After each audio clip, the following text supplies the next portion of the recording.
तीन तरफ से घेरा हुआ है इजराइल ने उसको।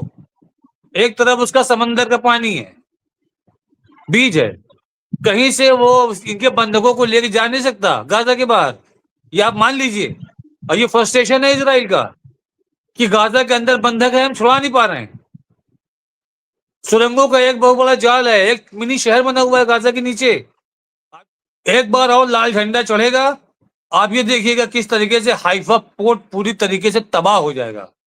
इनका एक रिसर्च सेंटर जो 1932 का था, रिसर्च सेंटर जहां पर सारे शोध होते थे, बड़े बड़े सॉफ्टवेयर वहां डेवलप होते थे, बड़ी बड़ी चीजें वहां पर, बड़े बड़े आपका फर्टिलाइजर के ऊपर, सॉइल के ऊपर, सबके ऊपर वहां पर रिसर्च होते थे, जिसके यहाँ पर रह के इन्होंने कई टेक्नोलॉजीज क्रिएट की है, जमीन को खेती लायक बनाया उन्होंने।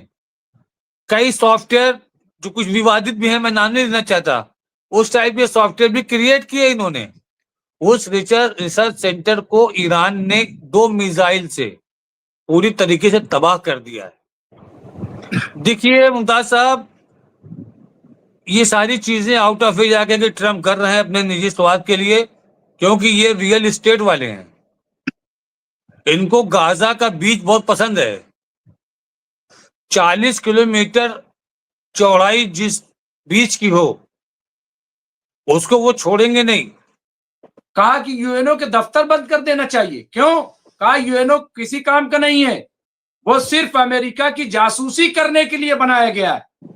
वही हाल इजिप्ट का है, वही हाल तुर्की का है, वही हाल कतर का है, वही स्थिति कुवैत की बनी हुई है।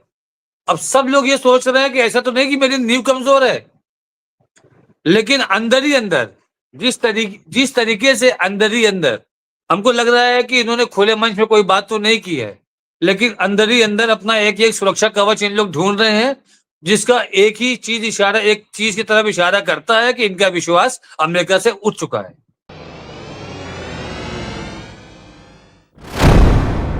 वो इतना अच्छा डेमोक्रेटिक कंट्री है, लेकिन वो दूसरे देशों पर हमला कर रहा है।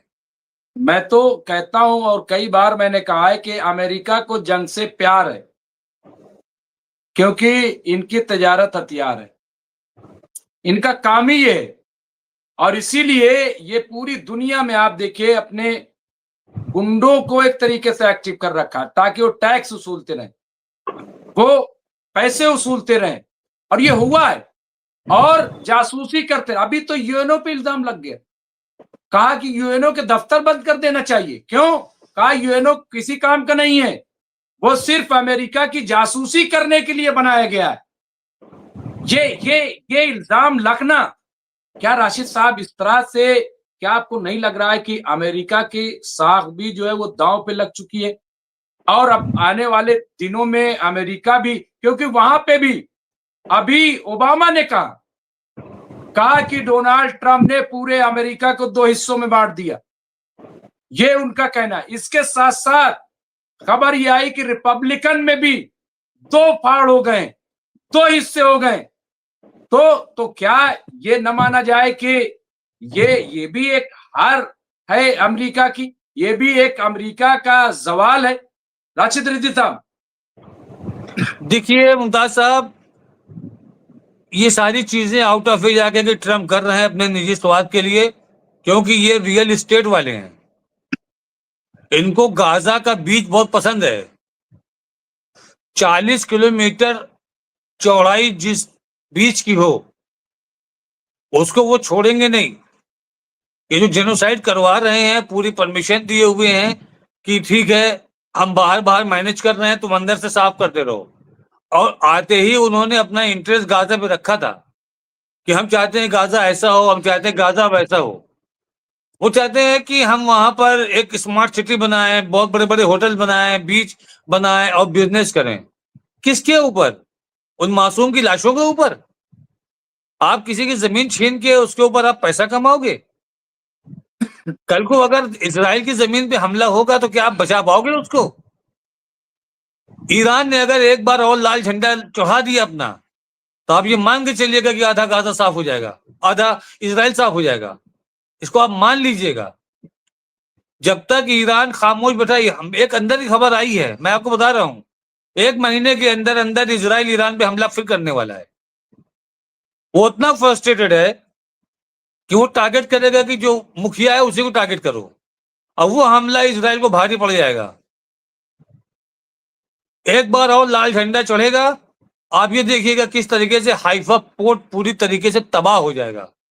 इनका एक रिसर्च सेंटर जो 1932 का था, रिसर्च सेंटर, जहां पर सारे शोध होते थे, बड़े बड़े सॉफ्टवेयर वहां डेवलप होते थे, बड़ी बड़ी चीजें वहां पर, बड़े बड़े आपका फर्टिलाइजर के ऊपर, सॉइल के ऊपर, सबके ऊपर वहां पर रिसर्च होते थे, जिसके यहाँ पर रह के इन्होंने कई टेक्नोलॉजीज क्रिएट की है, जमीन को खेती लायक बनाया उन्होंने। कई सॉफ्टवेयर जो कुछ विवादित भी है, मैं नाम नहीं लेना चाहता, उस टाइप के सॉफ्टवेयर भी क्रिएट किए इन्होंने। उस रिसर्च सेंटर को ईरान ने 2 मिसाइल से पूरी तरीके से तबाह कर दिया है। आज भी उसको वो रिस्टोर करने की कोशिश कर रहे हैं, लेकिन रिस्टोर हो नहीं पा रहा है, सारा मटेरियल तबाह हो गया है। उसका बैकअप कोई दूसरी जगहों पे नहीं है।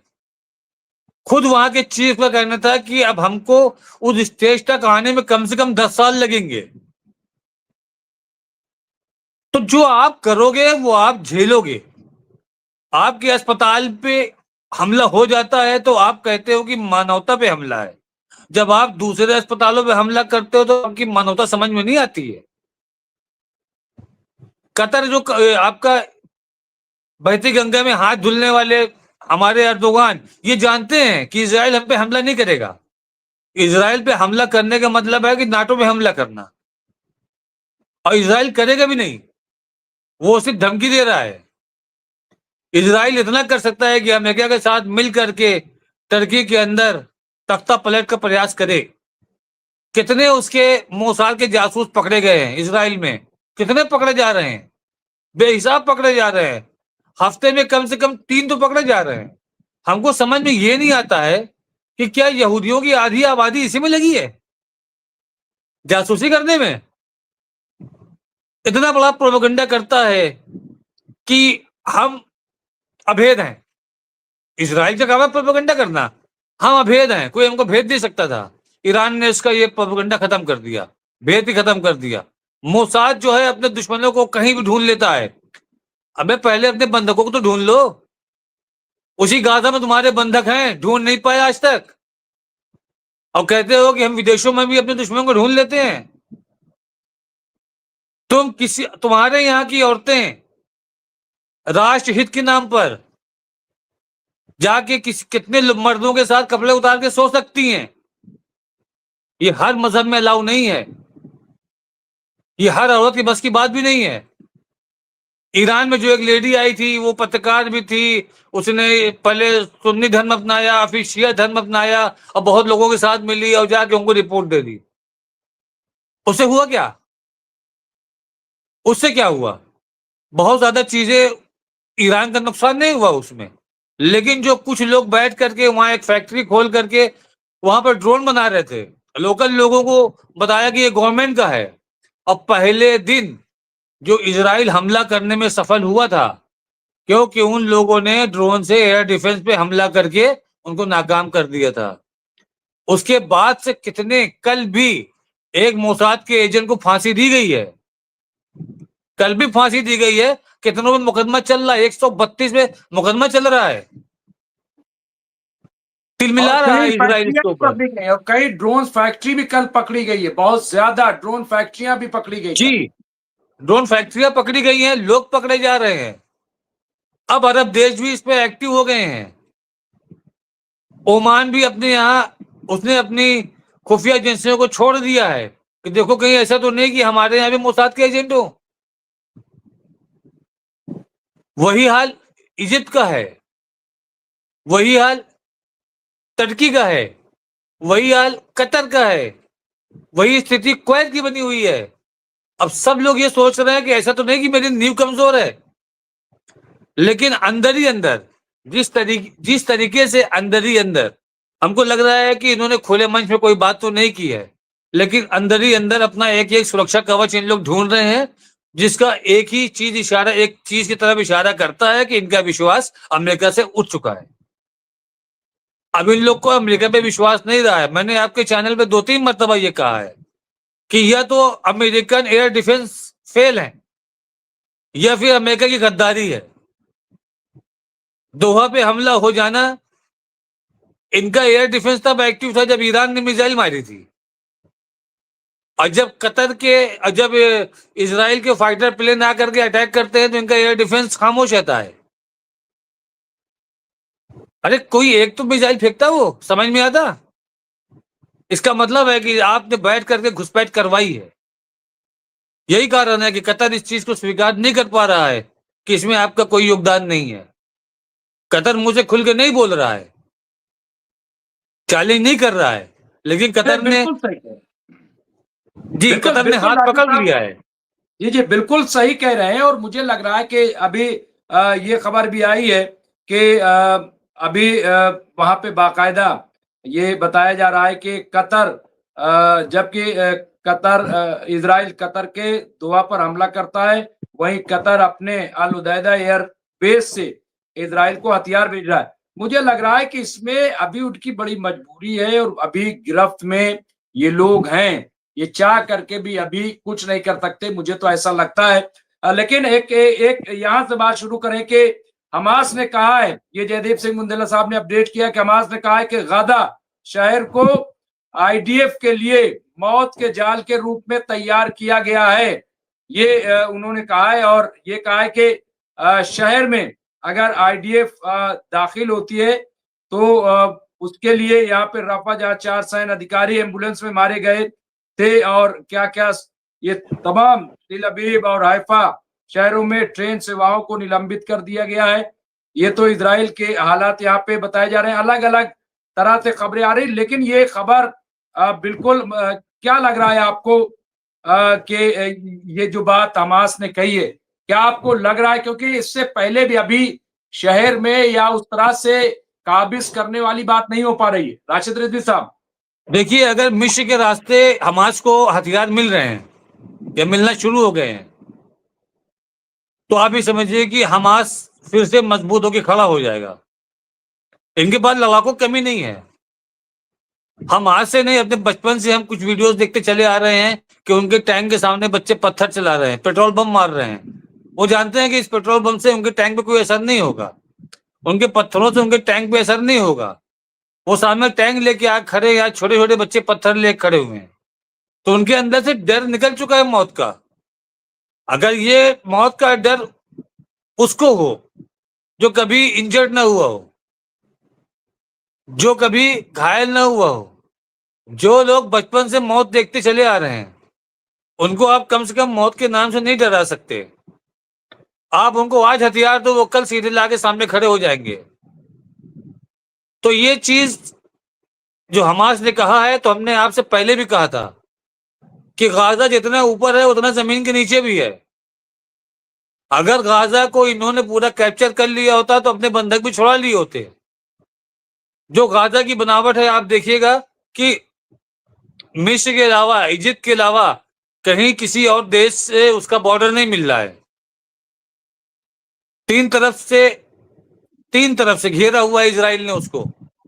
एक तरफ उसका समंदर का पानी है, बीच है, कहीं से वो इनके बंधकों को लेके जा नहीं सकता गाजा के बाहर। ये आप मान लीजिए। और ये फ्रस्ट्रेशन है इजराइल का कि गाजा के अंदर बंधक है, हम छुड़ा नहीं पा रहे हैं। सुरंगों का एक बहुत बड़ा जाल है, एक मिनी शहर बना हुआ है गाजा के नीचे। आप ढूंढिए उनको। आप तो दुनिया की सबसे बड़ी जांच एजेंसी हैं। आप 7 समंदर पार भी जाते हैं, अपने दुश्मनों को ढूंढ के मार देते हैं, तो गाजा से क्यों नहीं ढूंढ पा रहे हो भाई आप? उस फ्रस्ट्रेशन में आकर के आप बेगुनाहों को मारोगे, मासूम बच्चों को मारोगे, उनके आप दवाओं पर, अस्पतालों पर प्रतिबंध लगाओगे, उनको जो घेरा जा रही है उस पर रोक लगाओगे आप। तो ये फ्रस्ट्रेशन है इसका।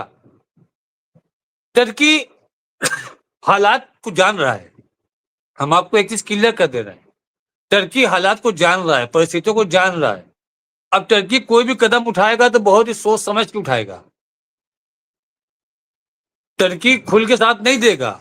जैसे कि शुरू में उसने हथियार उनको दिए थे और बयान में आकर के उसने कह दिया था कि 9.5 बिलियन डॉलर का मेरा $1 लाख का मेरा लॉस हो गया, मैंने उस 1.5 साल पहले ही उससे अपने सारे राब्ते खत्म कर दिए।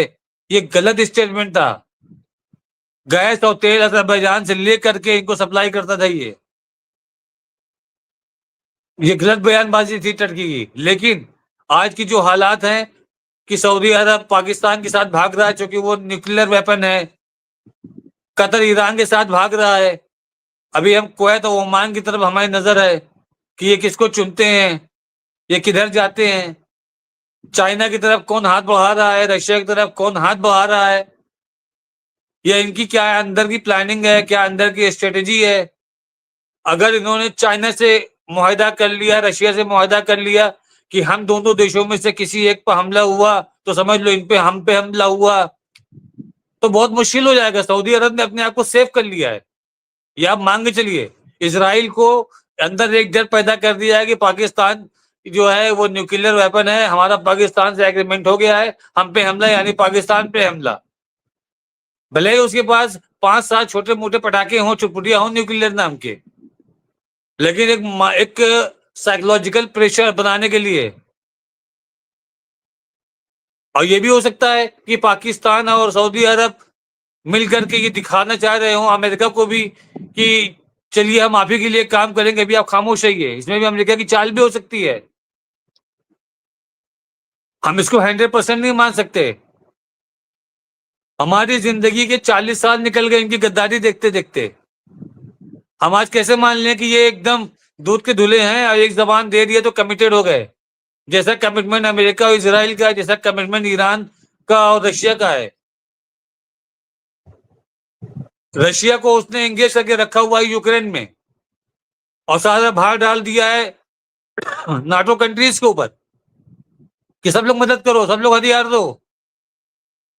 अपना हिस्सा भी देता था और सबसे फ्रांस से, जर्मनी से दिलवाता था, ब्रिटेन से दिलवाता था हथियार, अमेरिका, ताकि मेरे ऊपर लोड कम आए। 60% वो सब रहे, हम खाली 40% दें और उसको एंगेज रखें, कमजोर करें उसको। ईरान के ड्रोन ने जो आतंक मचाया था वहां पर, मैं नहीं कहता हूं कि वहां पर अगर आप आदमी मर रहे हैं यूक्रेन में तो वो इंसान नहीं है, हम उसका भी कंडेम करते हैं। आपकी लड़ाई है, आप उनके आर्मी बेस पर अटैक करो, अवाम को मत मारो। यूक्रेन में ऐसा जेनोसाइड रशिया ने नहीं किया है जैसा इजराइल कर रहा है।